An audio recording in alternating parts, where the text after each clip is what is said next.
Bismillahirrahmanirrahim. Assalamu alaikum. Hope all of you are fine.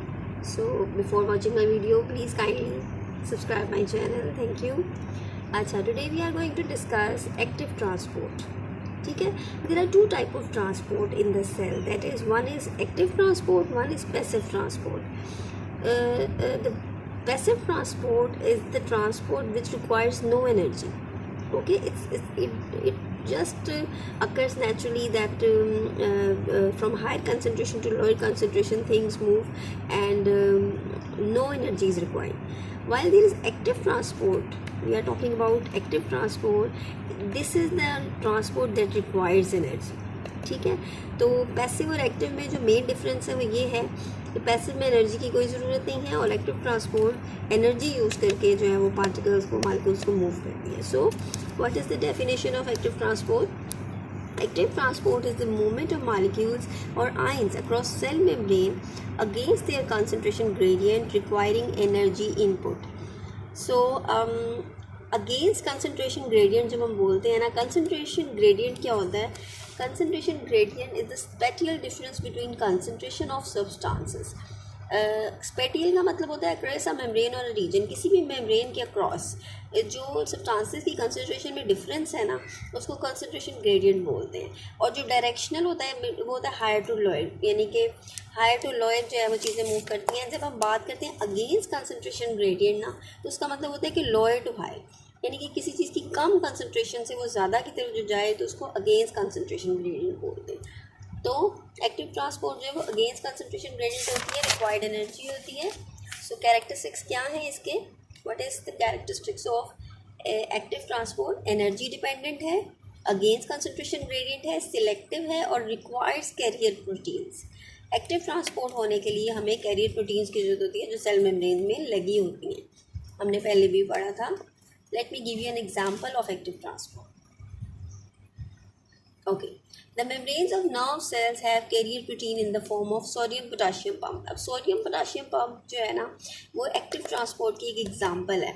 ठीक है, और किस में होता है? ये नर्व सेल्स के अंदर होता है.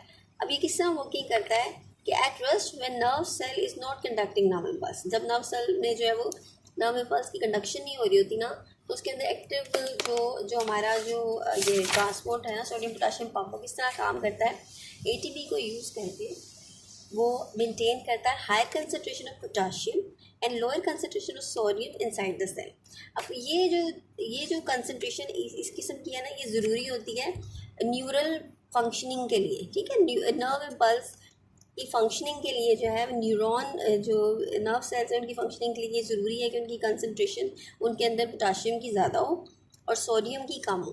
तो ये करने के लिए क्या होता है कि for this purpose pump actively move sodium outside the cell. अब सोडियम आइंस को क्या करता है? ये पम्प बाहर की तरफ मूव करता है, लेकिन ऑलरेडी जो है ना बाहर कंसंट्रेशन सोडियम आइंस की ज़्यादा होती है, लेकिन वो लोअर कंसंट्रेशन से हायर कंसंट्रेशन की तरफ मूव करता है जो सोडियम पोटाशियम पम्प है. और जो पोटाशियम आइंस है ना वो बाहर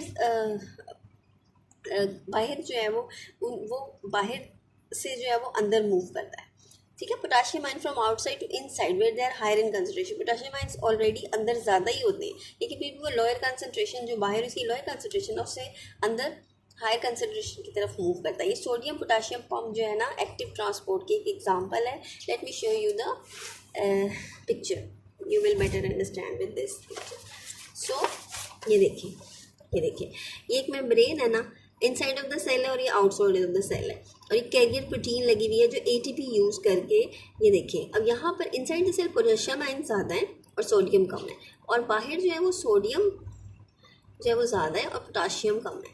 लेकिन कर क्या रहा है वो कि सोडियम आयन्स को बाहर की तरफ भेज रहा है, यानी कि उनकी लोअर कंसनट्रेशन से उनकी हायर कंसनट्रेशन की तरफ भेज रहा है अगेंस्ट कंसनट्रेशन ग्रेडियंट. ठीक है, और इस तरह पोटाशियम आयन्स को जो है वो बाहर से अंदर की तरफ, यहाँ ये कम है और यहाँ ज़्यादा है. होना तो ये चाहिए कि बाहर ज़्यादा से कम की तरफ जाएं, लेकिन हो क्या रहा है कि कम से ज़्यादा की तरफ आ रहे हैं. ठीक है, lower concentration to higher concentration through this carrier protein.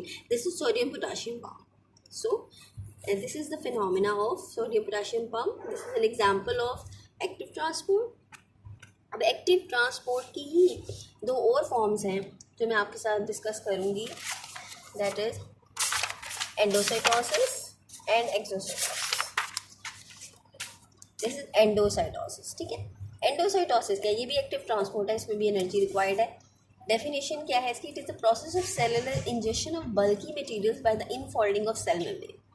अब इसमें क्या होता है कि सेल मेम्ब्रेन इनफोल्ड होती है और बाहर से बल्की मटेरियल जो है ना वो सेल के अंदर इनगल्फ कर ली जाती है, यानी कि सेल खाता है उसको। ठीक है, एंडोसाइटोसिस की ना 2 फॉर्म्स है हमारे पास, टाइप्स, यू मे से टाइप्स, फेगोसाइटोसिस एंड पिनोसाइटोसिस।